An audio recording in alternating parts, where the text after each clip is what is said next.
You ever been in a pound store and been famous? That's... So anyway, so I'm poor and famous, right? So I have sex with this American woman, consensually. I asked her. She said yes, she enjoyed herself. Anyway, so I had sex with this woman, and she thought because I was on the TV that I had money, so she tried to extort me for $50,000. She goes, I have a sex tape of yours, and I'm gonna sell it. And I went, fucking try. I don't know what the market is for the podgy, pale Australian guy who lasts a minute and a half, but see what you can fucking get. And then she goes, well, I have a photo of you doing cocaine. And I went, everyone does. I've done cocaine off photos of me doing cocaine. And you want to extort me? Why don't you get a picture of me being nice to my mother or opening a door for a woman or something off brand? No, it's good. No hecklers. Happy. And I don't like the hecklers. I was doing the Edinburgh Festival in Scotland. I have to say Scotland because American people are watching. I was doing the Edinburgh Festival in Scotland, and I was performing in front of about 400 people, and I was doing a routine that I've done on one of my older specials that I don't do anymore about how you have to baptize your children. Because if you don't baptize your children and they die in infancy, then they don't get into heaven. Because God's a good guy, but he does have some rules. And if he lets one dead baby into heaven, then he has to let all the dead babies into heaven. And before you know it, heaven's just filled with fucking dead babies.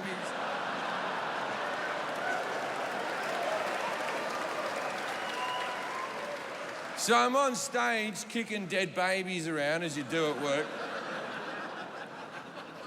And this woman in the fourth row, very attractive, but she's in hysterics. She's crying, her eyes are bawling. And she just stands up and goes, "You fucking bastard! You bastard!" And then she just leaves the room just in hysterics, just, "Ah!" I'm still fucking mid-kick, like this.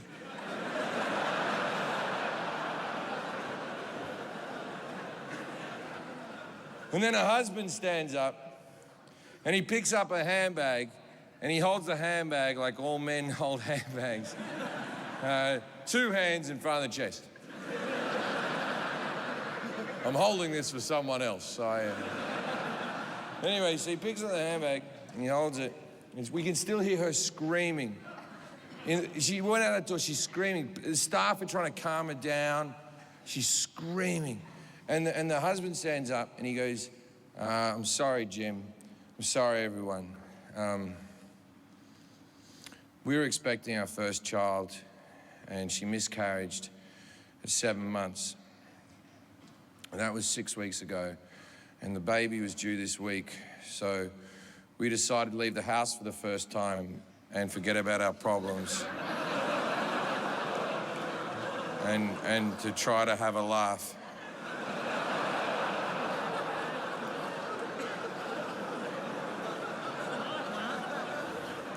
Anyway, Jim, the first half of the show was really great. And then he just leaves awkwardly like, excuse me, sorry. We can still hear her screaming. Men and women in the room are crying their eyes out, which isn't good for comedy. And I'm trying to bullshit my way out of it. I'm on stage going, hey, that joke was more about the hypocrisy of religion rather than dead babies per se.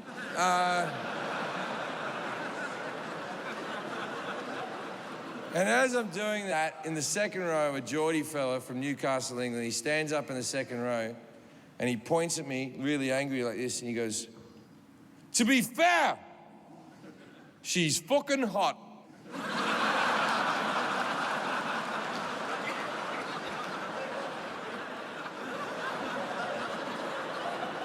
And a sentence fell out of my mouth so fast I couldn't put the words back in.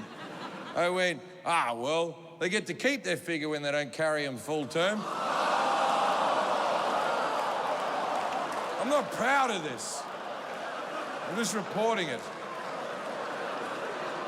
As soon as I said it, bottles just started getting thrown at me. Just fucking woof, woof. I'm like fucking from the Matrix, like, wah, and I was just like, good night!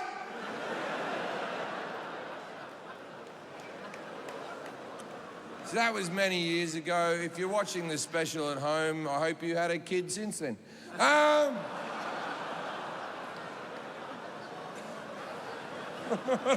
What am I going to do? A miscarriage brought so much joy to other people. What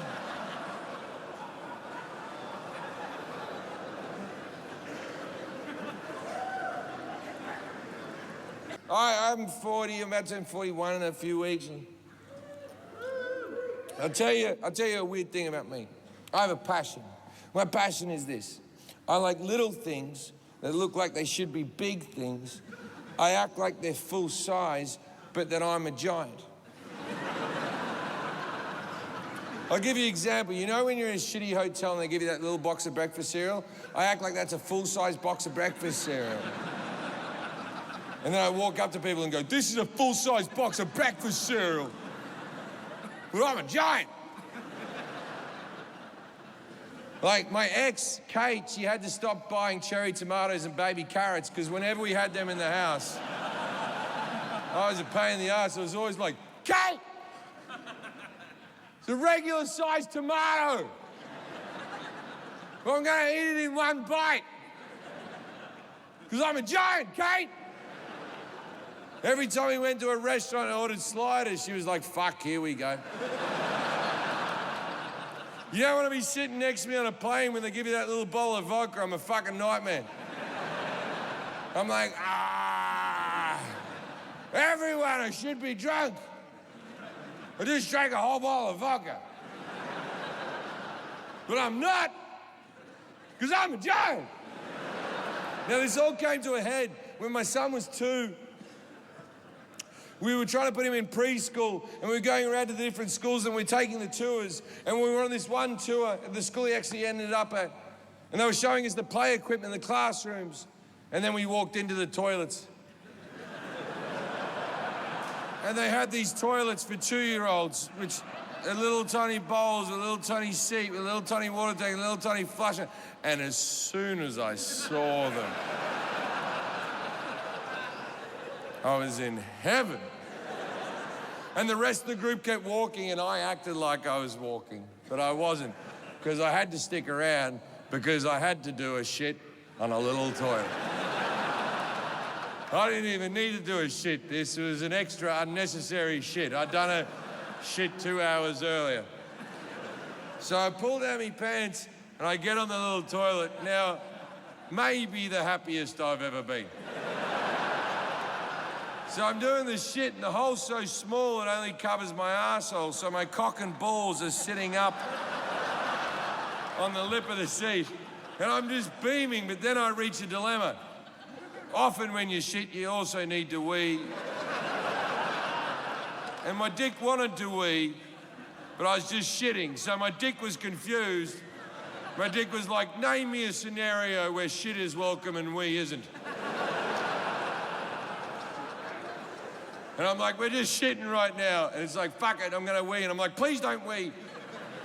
Because if you wee, I'll become a sex offender and Hank won't get into the school. And Kate won't get happy. Now, at this stage, Kate realizes I've left the group. And she walks back in to see the father of her child doing a shit on a little toilet with his cock and balls sitting up on the lip.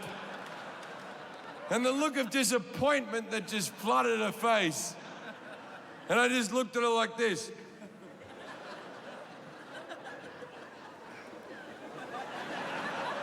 I'm a giant, Kate! Ladies and gentlemen, thank you so much. Wants their job back in the coal mine. Like, what the fuck is... They're like, oh, we're gonna get our coal mining jobs back. What the fuck? I didn't even know coal was still a thing. As soon as Trump said it, I'm like, is this a fucking Dickens novel? What the fuck? And why the fuck do these people deserve to have a job? What, because their dad had a job and their grandfather had the same fucking job and their great-great-grandpappy fucking blah, blah, blah. Have some fucking dreams, you low aspirational fuck. And they say things, they're just like this. They're like, well, if the coal mine shuts down, then our town will shut down. Yeah, fuck your town. Fuck it. Fuck it. In my lifetime, the population in the world has gone from 3 billion to 7 billion, and no one wants to move to your fucking town. Take a fucking hint.